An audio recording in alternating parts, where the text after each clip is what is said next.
আমাদের চ্যানেলে অংশগ্রহণ করার জন্য, যেহেতু আপনারা বিক্ষিপ্ত উত্তর দিয়েছেন, সো আপনাদের জন্য মানে আমাদের চ্যানেলে অংশগ্রহণ করেছেন, আপনার জন্য হচ্ছে এই পুরস্কারটা।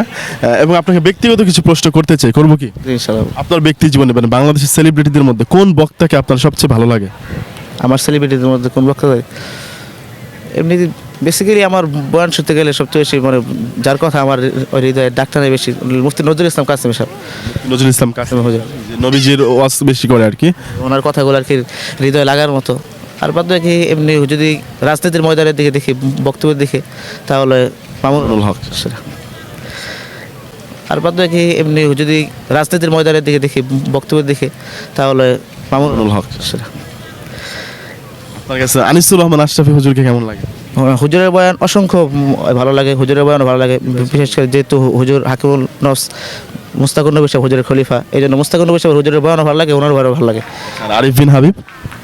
ওনাদের বয়ান আসলে সবার বয়ানই তো আসলে ভালো লাগে, কিন্তু আসলে অন্তরে সবচেয়ে বেশি মানে ভালো লাগে হলো মুফতি নজরুল ইসলাম কাসেম সাহেব। আমার ওনার খুব ভালো লাগে, উনি যে নবীদের নিয়ে যে ওয়াজ করে, নবীজির শিশু জীবনের যে ওয়াজগুলো অনেক সুন্দর লাগে। আচ্ছা, আপনার ব্যক্তি জীবনে সবচেয়ে কোন বক্তাকে ভালো লাগে?